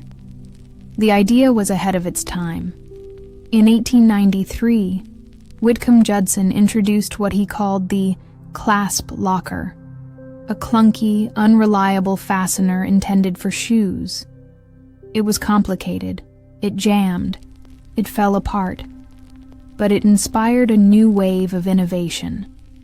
Finally, in 1913, Swedish-American engineer Gideon Sundback improved the design, creating the version that closely resembles the modern zipper. He called it the separable fastener. By 1917, the U.S. Army was ordering them for money belts and flight suits. At first, the zipper didn't touch everyday fashion. Buttons still dominated shirts, trousers, dresses, and coats. They were too ingrained in tailoring tradition to be replaced overnight. And besides, early zippers were still clumsy, they were expensive, and they broke. But slowly, steadily, the zipper zipped forward. You'd think the zipper would spell doom for buttons, but the fashion world had other ideas. Buttons offered something. Zippers couldn't: personality, detail, elegance. While the zipper whispered efficiency, buttons could wink, sparkle, and tell a story. In the 1920s, flapper dresses were dotted with decorative pearl buttons. Men's coats featured broad lapels and lines of thick horn or bakelite buttons. Even as zippers gained traction in children's clothing and military gear, buttons became emblems of high fashion. In fact, some designers doubled down. Coco Chanel used oversized buttons as part of her signature jacket designs. Elsa Schiaparelli's surrealist garments incorporated buttons shaped like insects, musical instruments, or lips. Buttons, instead of fading, simply changed strategy. They leaned into ornament, into charm, into nostalgia. Because there was something comforting about fastening a button, one hole at a time. Something tactile, something human. Still, the march of progress couldn't be stopped. In the post-world, War II era, as synthetic fabrics and ready-to-wear clothing became the norm, zippers were everywhere. Jeans, jackets, purses, boots. They were fast, uniform, and cheap, but buttons didn't vanish. Instead, they adapted again. Plastic revolutionized button manufacturing. Suddenly, 1,000 buttons could be molded, colored, and finished in an hour. Styles exploded. Polka dot buttons, translucent buttons, buttons shaped like cartoon animals, buttons painted with faux marble, brass, or wood grain. buttons remained, the go-to fastener for shirts and blouses, perhaps because, unlike zippers, they could pop off rather than jam. That mattered when you were running late or changing quickly. A stuck zipper could ruin your morning. A missing button?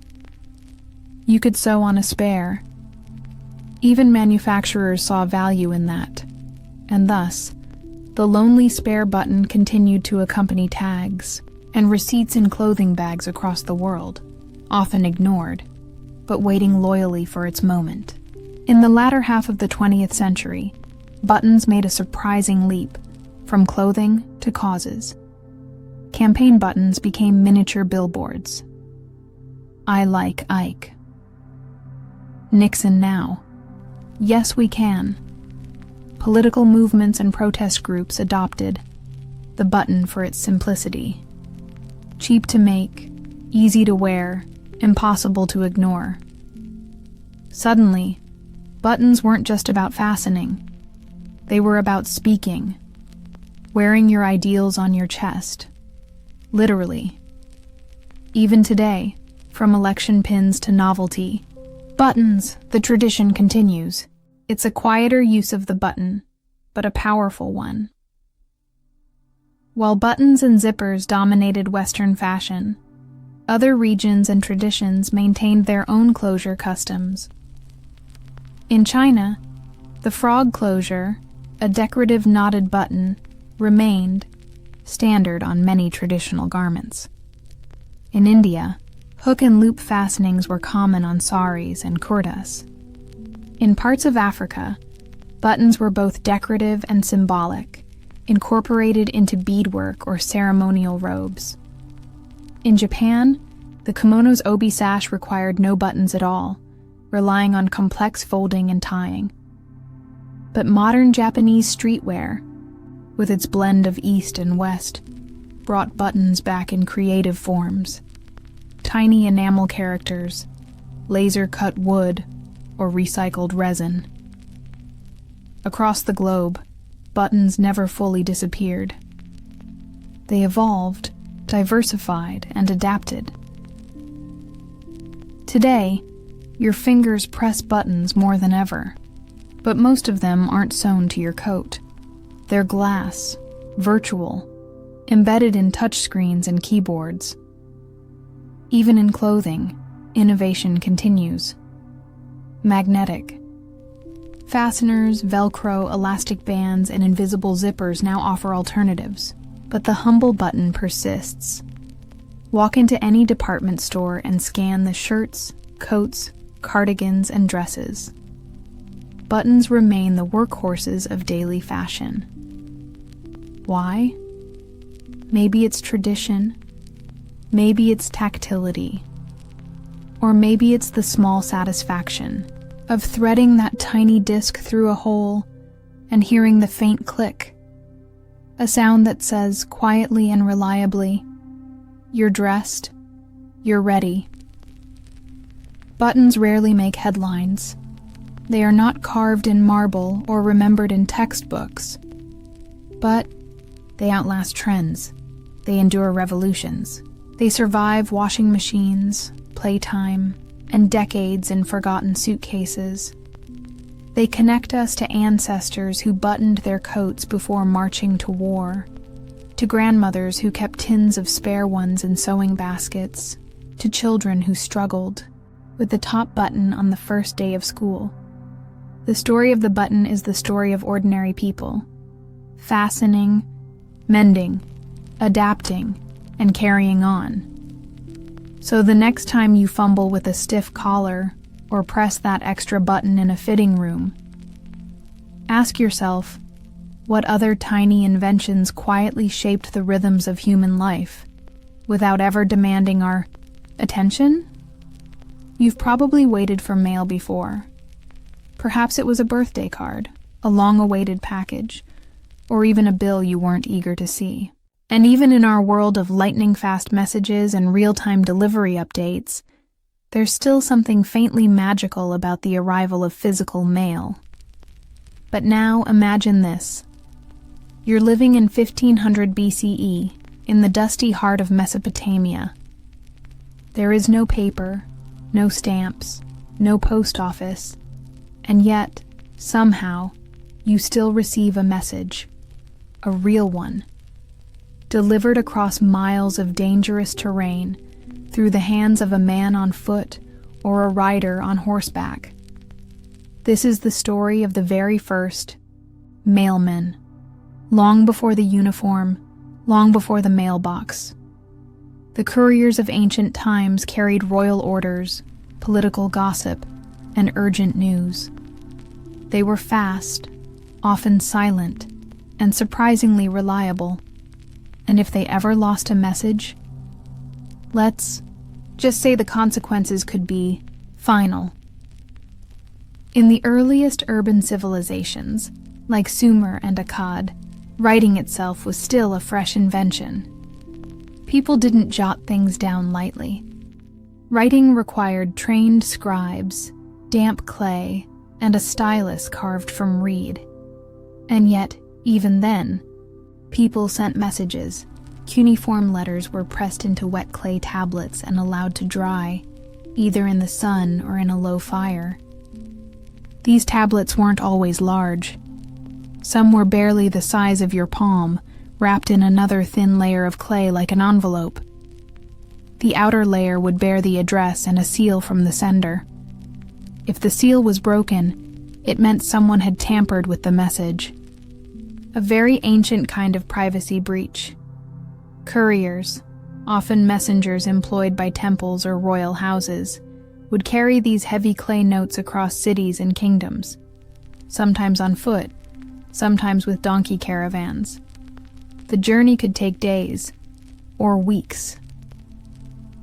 But the fact remains, someone, somewhere in ancient Mesopotamia, once stood waiting for a letter.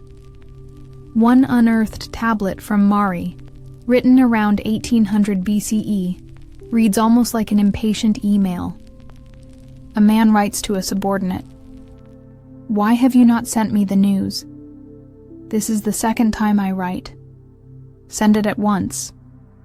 Some things, it seems, never change. In Egypt, writing was lighter, literally.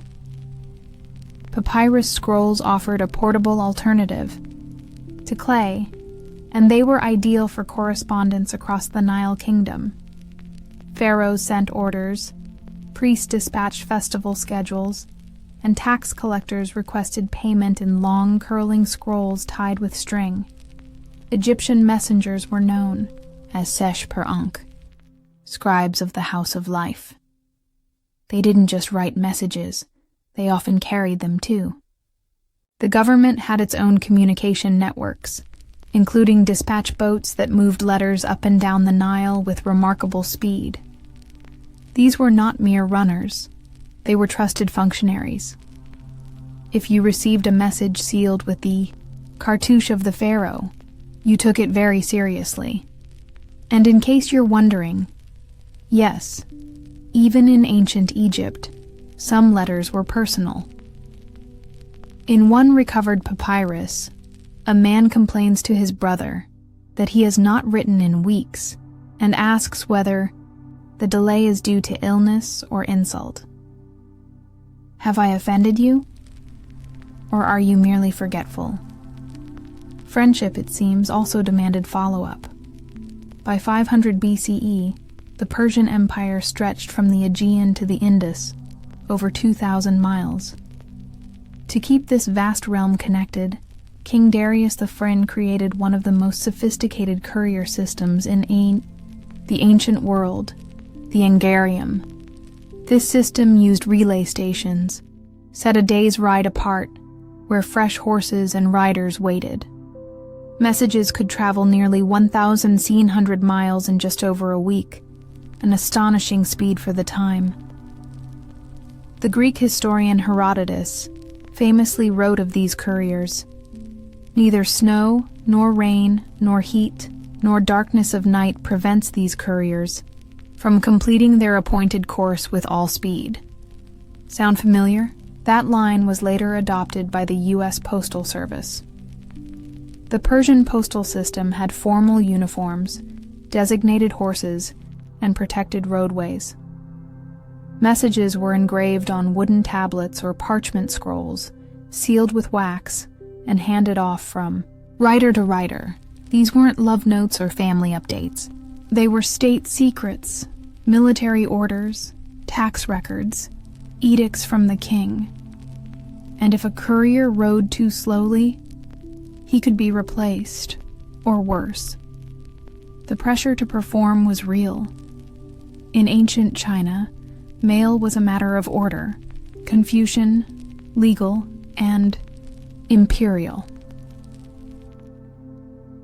As early as the Zhou dynasty, circa 1000 BCE, local governors sent reports to the capital via wooden or bamboo slips strung together with cord. These were easier to carry than clay tablets and more durable than paper, which wouldn't arrive for centuries. Couriers were expected to memorize large portions of messages in case their scrolls were destroyed or intercepted. Yes, early Chinese. Messengers were trained to recite legal codes and tax decrees by heart. Under the Han Dynasty, a network of post stations, YI, connected towns and military outposts. Riders used horses, donkeys, or even sleds in winter to deliver mail. At its height, this network stretched over 1,500 miles, with inns offering food and fresh animals every few stops. This wasn't just a convenience. It was a system of control. A way for the emperor to maintain order across a sprawling empire. And yet, for every well-preserved scroll or tablet, hundreds, thousands, have been lost to time.